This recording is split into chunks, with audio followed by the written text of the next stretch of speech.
finita con il risultato di 3-2 con vittoria per l'Accademia Trapani. Siamo qui con il mister Alberto Amoroso, lo salutiamo e chiediamo subito, mister, questa è forse la prestazione migliore della sua squadra?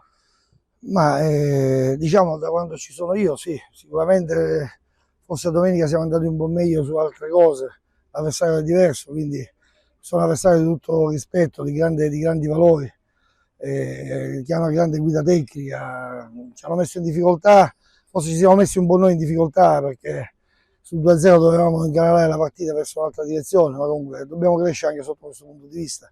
Però diciamo che la squadra ha reagito bene, anche nel secondo tempo non abbiamo subito, tranne che in alcune palle messe alle spalle della nostra difesa, come nell'occasione del 3-2, che ormai la partita diciamo era finita, lì non dobbiamo commettere l'errore di non mantenere la palla in avanti.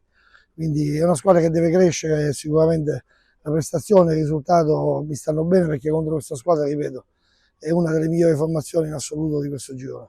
Adesso soffermiamoci un po' sul singolo, in particolare la partita di Campanella. L'abbiamo visto giganteggiare a centrocampo praticamente su tutti i palloni fisici, tecnici, ma anche tattici.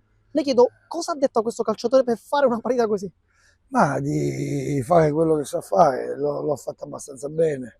Lui come tutti gli altri, del resto, poi quando c'era da gestire alcune situazioni, poi il fatto che fosse ammonito, che stavano puntando la nostra fascia sinistra sulla parte finale della partita, non volevo che insomma, si imbeccasse qualche doppia munizione, quindi per questo ho preferito toglierlo. Però ripeto, è più una questione mentale che tecnica, tattica. In queste circostanze credo che bisogna solamente mettere a proprio agio il giocatore, credo che lui stia facendo quello che conosciamo, che sa fare, lui come tutti gli altri. Credo, ripeto, continuo a ribadire che questa squadra deve avere un'identità, deve avere un'anima, deve avere un senso di appartenenza che deve essere sempre alto, deve essere alto, e così come l'impegno agonistico che poi si trasforma in prestazione. E questa è la cosa più importante, io credo che questo l'abbiamo almeno raggiunto, ripeto, poi i risultati ti danno ragione, quello è un altro discorso, però sono contento di questo.